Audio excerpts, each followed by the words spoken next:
Assalamualaikum warahmatullahi wabarakatuh. Good morning to the Honorable Mr. Hengki Purwoto as my Bachelor Thesis Supervisor and to the Honorable Thesis Examiners. My name is Indra Rahmat Fauzi from the IUP program in the Economic Department, Faculty of Economic and Business Universitas Gadjah Mada.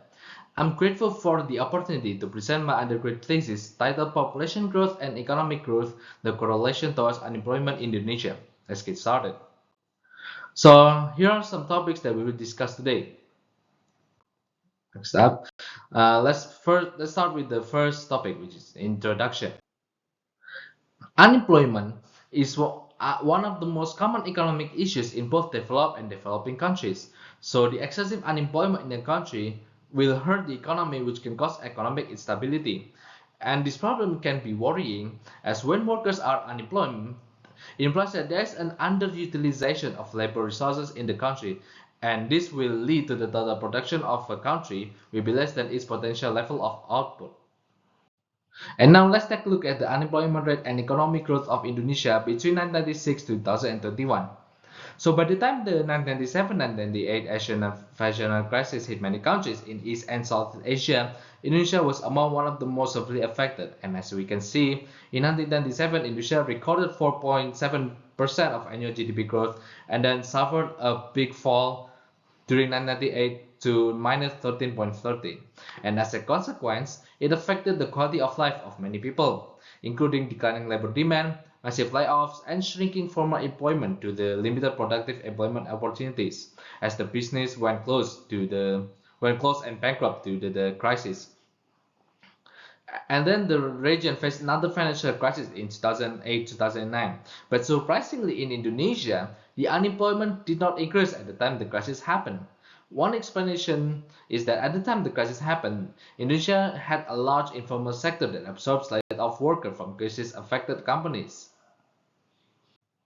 From the graphic that we saw before, it's actually a challenge for policymakers to prepare countermeasure policies when the economic trend of the world starts to become unstable again, and there are several reasons.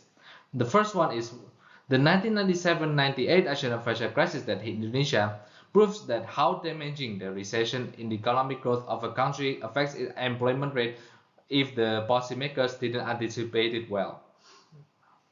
And the second is the risk of high employment is always lurking in every country. Why?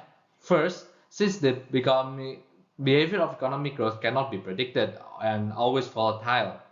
And the second is there's a dramatic growth in the world population for the last several years and decades as reported by the United Nations. And the third is the emergence of current trends of people actively looking for work. And that being the case, there are several questions that the research came up with. The first one is, what is actually the correlation between population growth and economic growth on unemployment? The second one is, how significantly do population growth and economic growth affect the unemployment rate of a country?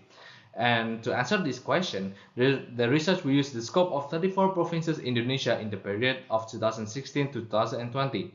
And by understanding how population growth and economic growth influence the unemployment rate and its significance, it will help provide the policymakers with more information needed to create policies to minimize the negative influence of economic uncertainty and increasing population towards employment.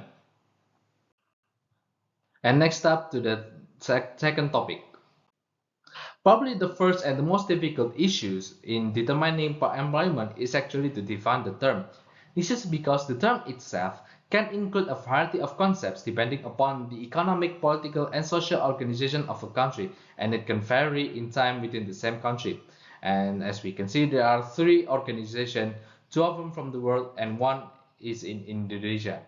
So according to OECD, unemployment is defined as proportion of people who of working age who are first without work, second available for work, and third is have taken particular step to find work. Meanwhile, for the ILO, they define the unemployment as people of working age who are first without work, second looking for work or carry out activities to look for employment, and the third is available for work at the moment. And the Indonesia National Agency of Statistics, or PPS, define the unemployment as people who are first currently looking for work, second is preparing for new business or jobs, Third is not looking for work due to they find unfeasible to get a job. And the fourth is not looking for work as they already have a job but have not started yet. And next up, there are several opinions regarding how population growth affects the unemployment rate. So the first, according to Guinness and Hicks in 1936, they thought that the expectation of continuously growing market, which would be attainable by increasing population, can actually be beneficial to preserve the spirits of entrepreneurs. And with an increased population, the investment can go booming ahead and thus encouraging entrepreneurs to open more job opportunities for the labor. However, based on the more recent researches, they found that this is not the case, as they found that most of the times the increase of population of a country most likely leads to the increase in the unemployment rate significantly instead of the decreasing the unemployment rate. And now let's take a look at two determinants of economic growth, which are gross regional domestic product or GRDP and foreign direct investment or FDI. So GRDP is defined as a unit that quantifies the monetary value of final goods and services that have been built in a country in a particular period. So Okun, in his famous Okun's law, concluded that there is a negative linear correlation between unemployment rate and the output. And next up is FDI. FDI is defined as a type of international investment where an investor residing in one country establishes a long-term interest and considerable control over a company located in another country. And the relationship towards unemployment remains a topic of debate, as various theoretical models and empirical investigations conducted for different countries or timeframes have produced an inconsistent finding. So sometimes there's a positive relationship, and most of the times it can be negative relationship. And now let's take a look at the literature review.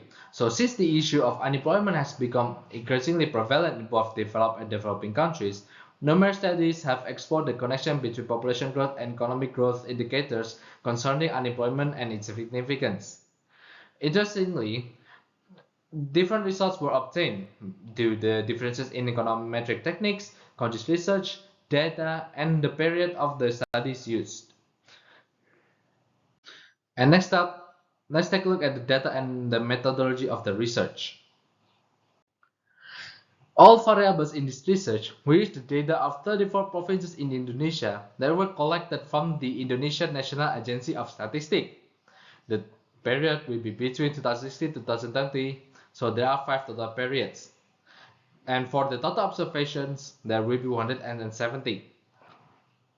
All the data has been adjusted to fit with the research.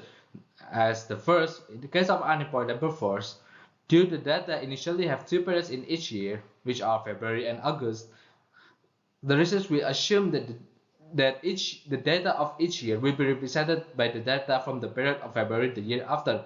For instance, the data for 2016 will be represented by the data of February 2017. The second one, in regards of populations, since the research can use the real population data to the census in Indonesia taking place every 10 years, the research will use the population projection data made by the Indonesia National Agency of Statistics. The third one, for the gross regional domestic product or GRDP, the value will use the nominal value, which is the current market price as of the May 2nd, 2023. And for the FDI, as in the data is initially written in the US dollar, the research will perform a currency exchange to the Indonesian rupiah using the valuation as of May 2nd, 2023. Before performing regression analysis, the data and model will perform several testing. The first one is heteroscedasticity test, which will be performed using Bruce-Bacon test. The second is multicollinearity test, which we will use the variance inflation factor. And the third one is Hausman test, which we will choose which estimation will be used, whether it's fixed effect or random effect estimations. So this is the estimation model that we will perform the regression method with. So the use of logarithmic function is due to first, as we want to see the percentage of changes instead of the value, and second one is to prevent from the heteroskedasticity problem. Next topic, analysis and discussion.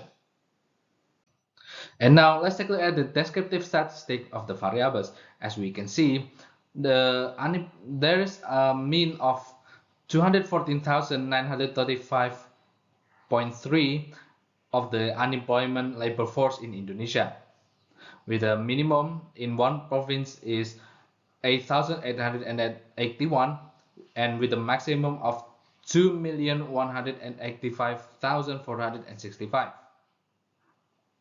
Next up, let's take a look at the heteroskedasticity test result.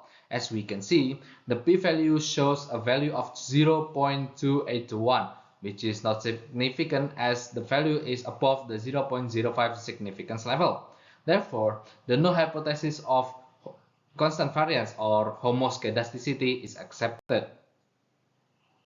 And next up, for the multicollinearity test, it shows that there are no independent variables that reach a score of more than 10. So therefore, none of the independent variables exhibit multicollinearity issues. And for the Hausman test, the results shows that the p-value is below the 0.05 significance level, and thus we can conclude that the null hypothesis of difference in coefficient not systematic is denied. So because of that, this research we use the fixed effect estimation instead of the random effect estimation. So this is the regression result that have been conducted, and let's take a look at each variables and how it correlates with unemployment. And now let's take a look at the correlation between population and unemployment. So from the coefficient, it shows a positive sign, which implies that there's a positive correlation towards unemployment. Meanwhile, the p-value suggests that the correlation between the two variables is significant. So from the result, it implies that the rise in population growth will actually lead to the rise in the labor force, and with limited work opportunities will lead to the rise in unemployment.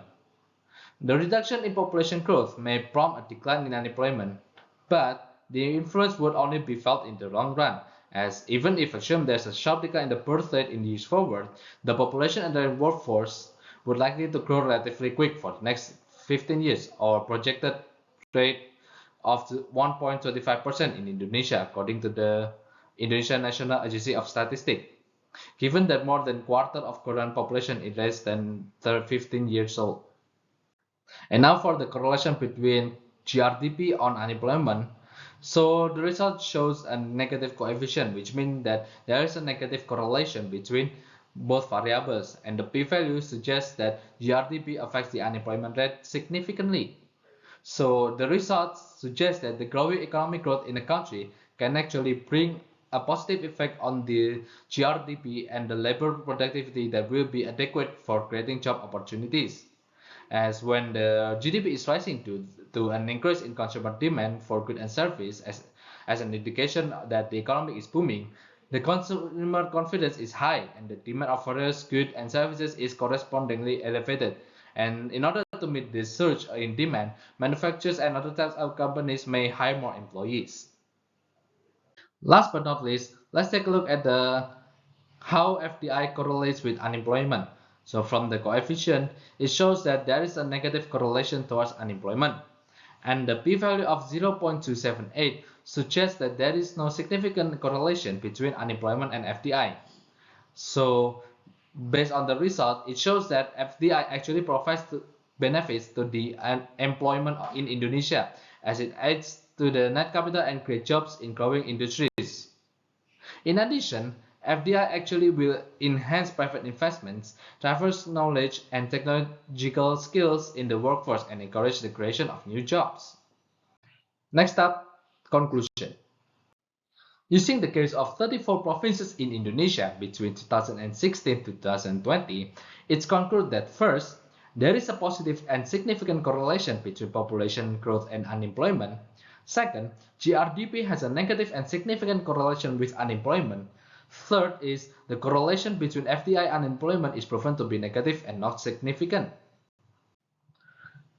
There are several limitations that the research faced. First, It only analyzes the general correlation between population growth and economic growth on unemployment using 5-year period due to data limitation from the sources, as some of the data from several provinces were missing. So because of that, it's recommended for the Indonesian National Agency of Statistics to improve in the data collecting process. Second, is due to the short period, it cannot perform a long-run analysis of the correlation between population growth and economic growth on unemployment.